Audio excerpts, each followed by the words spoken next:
Okay, we're holding Dalet on the base. Okay.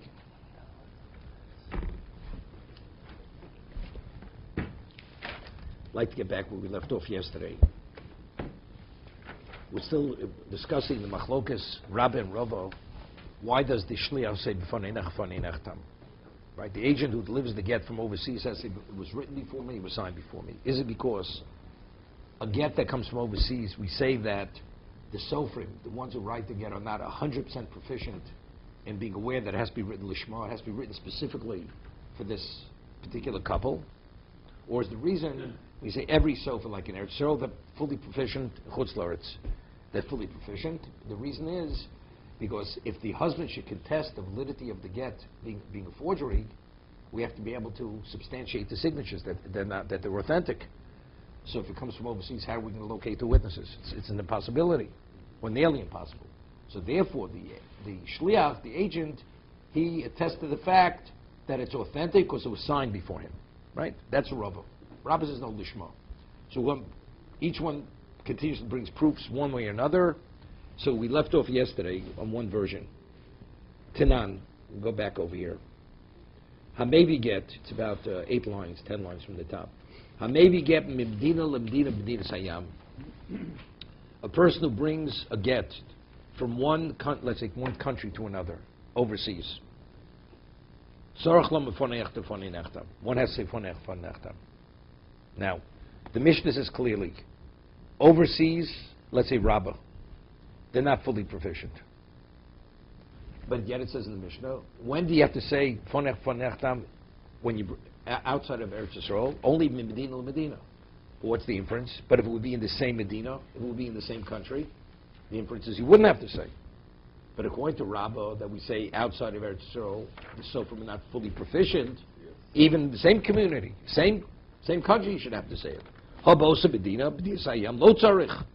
The Rav Necha. According to Rav, the Mishnah reads well. The Rabbah Kasha, but it's difficult according to Rabbah. This would indicate that Rabbah's position is incorrect. So Gemara says no. Lo tema ha'ba'osa Medina Medina sayam. The inference when it says Medina Medina, one has to say. The inference should not be, but in the same Medina, you don't have to say, but rather, Elo ema Medina Medina Be'eretz Yisrael lo tzarich. The inference, that's the inference. Where Rabbi Yudah Nasi had written the Mishnah, he says Medina Medina, one does say. What's the inference? It seems, but if it would be a Medina Medina in Eretz Yisrael, you have 2 provinces. You have Yehuda and you have Golia. It was like 2 different countries. There, you would not have to say. Why? Because in Eretz Yisrael they're proficient. Although there is no intermingling from one part of the country to the other, but the reason why you have to say the shlich has to attest, it's not to what?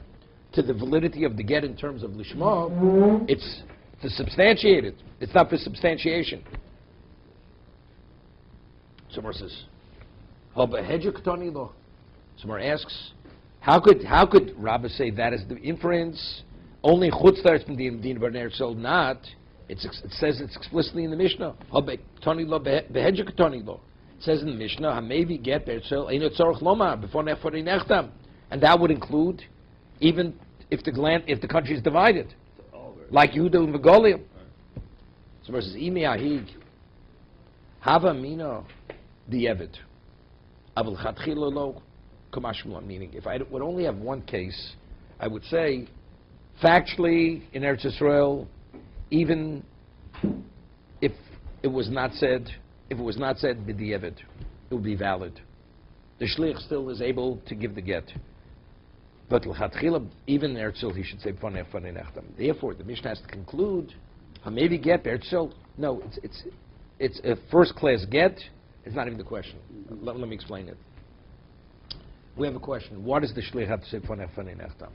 Is it because of lishma, or is it because of what? To certify the document it's not a forgery. So good.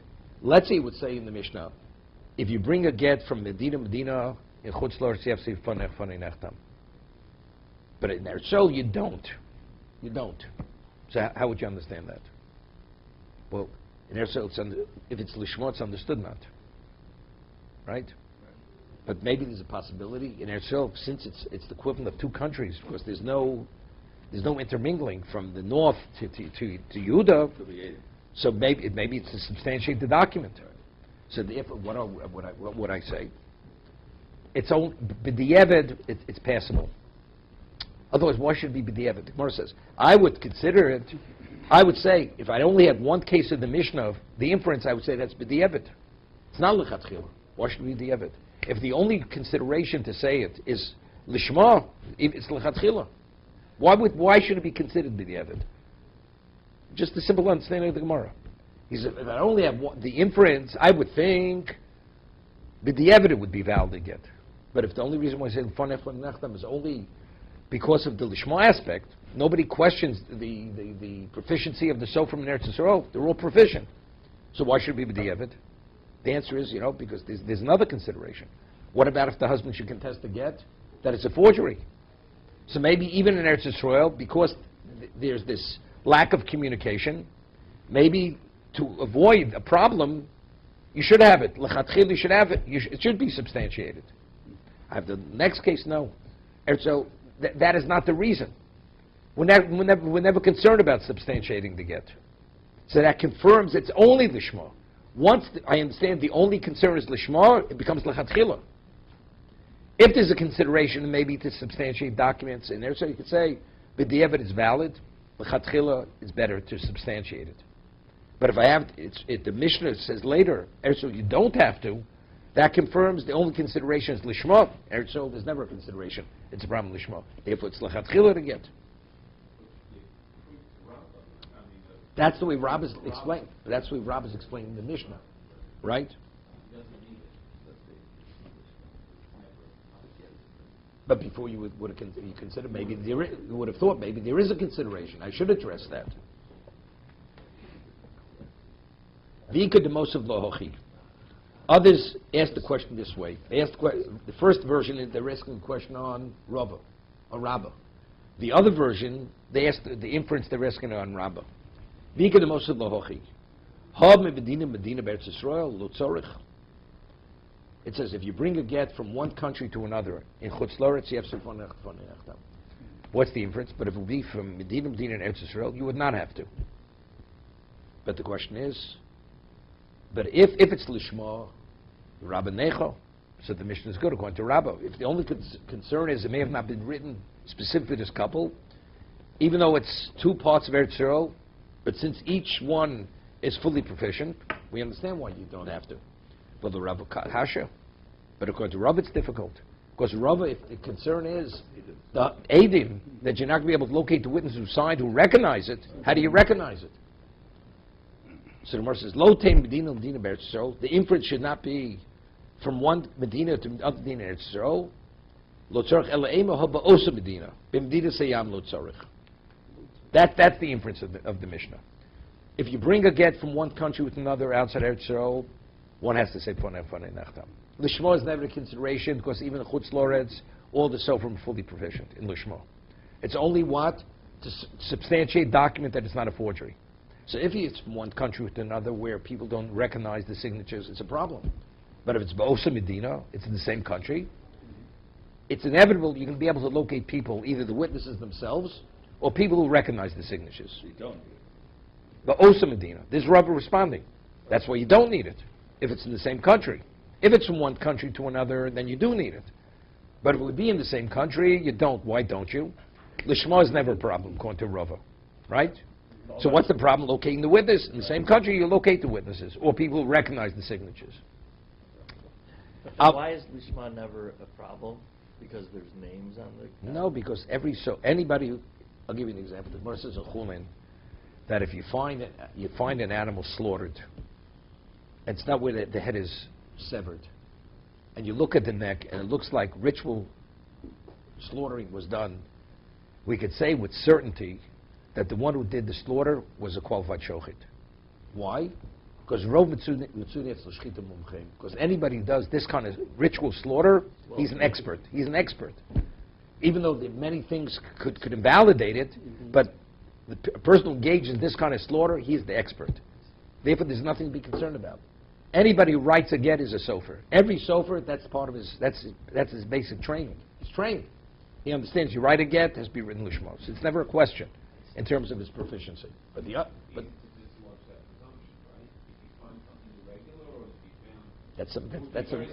that would be even by the shechita.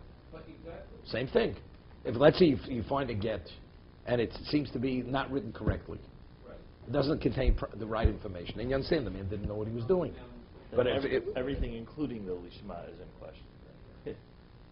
Everything would be correct. According to Rava, you would have to. Rava.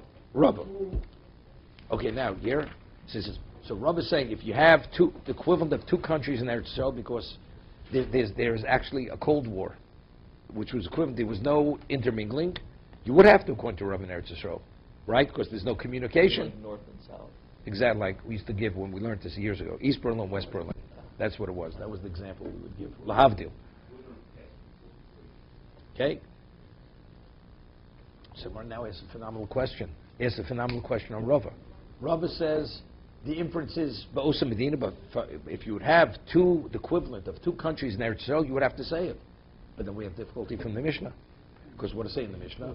Maybe if it's Medina Sayam, if two countries outside of Israel, that's when you have to say it.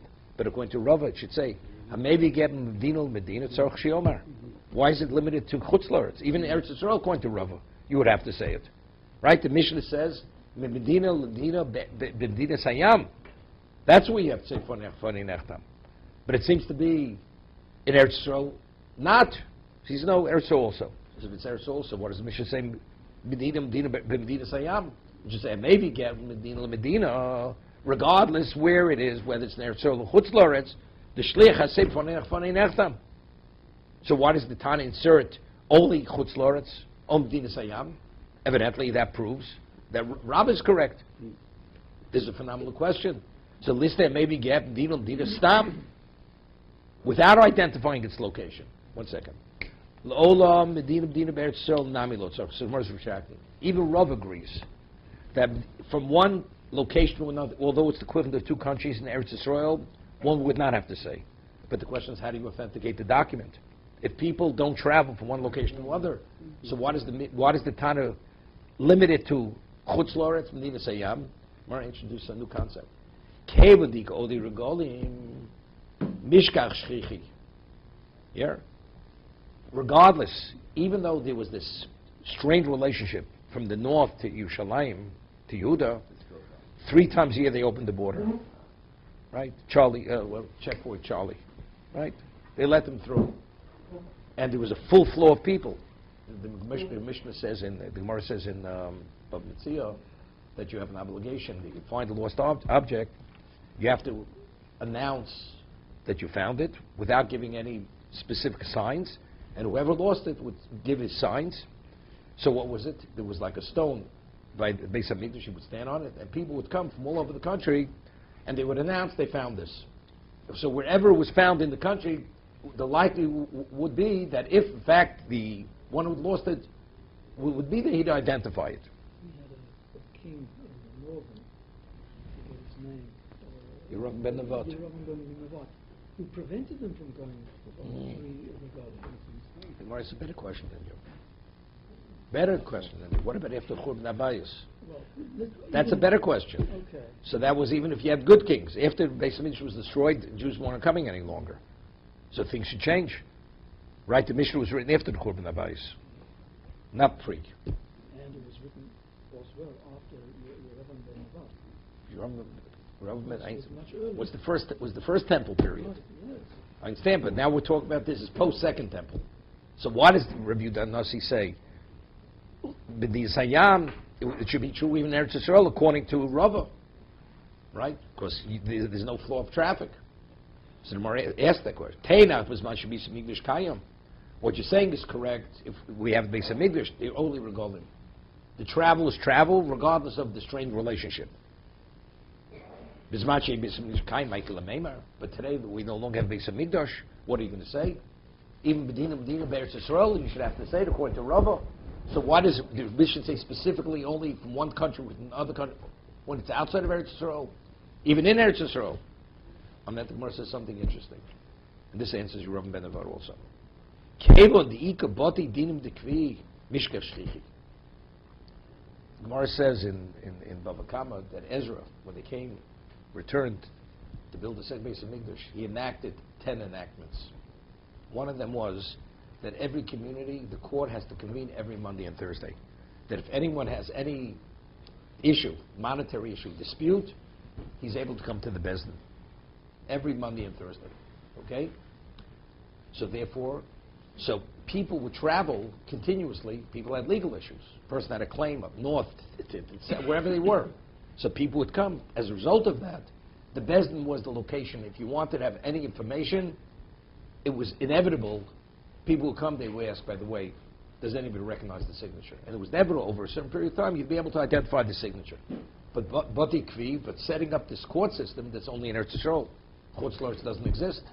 So Medina Be'eretz, Chutz La'aretz, where you're not able to locate either the witnesses or anybody who recognizes, it's a problem. But in Eretz Yisrael, although you have the state of relationship, but because you have the courts and people go from one court to another, it's inevitable you'll be able to identify the signature. That's the reason. Okay? No, you don't need it. You don't have to. This is Eretz Yisrael. It does not have to be said. The shliach does not have to authenticate the document, because if there's a problem, we could authenticate it by locating people who recognize the signatures. That's what we're saying. Good. What about the case of the witness saying it, and then we find out that not the witness, the shliach, the agent. The shliach says it. He says he witnesses Yes. people signing. Yeah. But then by reading the document, we find that it's a deficient document. That's another problem. Another problem. The shliach is saying this to the woman who he's giving it to her? No, he's saying President of Beis Din. He has to deliver in presence of 2 witnesses or 3 witnesses. This document was written before me and was signed before me. I got that. Then he gives it to the woman in the presence of witnesses. He has to give it to him in front of Beis Din? Yes. Okay. But still, the document has to be verified, checked. We're told check that what? The validity of the document. So he's attesting to its validity. He is. That it's not a forgery. We find out that it's not. He gives her a get, then we find out it was a credit card bill. So what do you do? See, she's not divorced. Right? You're right.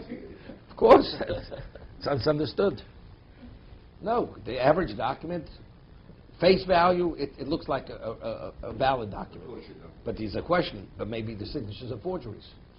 Maybe the woman wanted to get out of the marriage. She had witnesses forged. She forged signatures. But even the text may be deficient. It may. We're talking about that. There was never a question. Nobody is foolish enough, if you want to appear that you're divorced, that you're going to get a text that's not a correct text, because the person is never going to get away with that. Okay, just a little further. Tanan. We'll get back to this next week. Tanan. Reb Shimon Gamliel Omer. Afilu mehagmunia lagmunia. This is from one vassal state to another. That's hagmunia. Yeah, you can have one community, and the community is divided between it's 2 vassal states within the same state. What is that? Irachas hoysa be'Eretz Yisrael, the equivalent. There was one city in Eretz Yisrael, V'asosi Shmo, and it was the name of the city was Asosios. Voyu basic monios. There were 2 lords. Shoy makpidim zems, they didn't get along. And they did not allow each one's subjects to have anything with the other one's subjects. Therefore, it's literally the same town, one side of town to the other side of town. You bring a gift from one side to the other, because there's no traffic from one to another.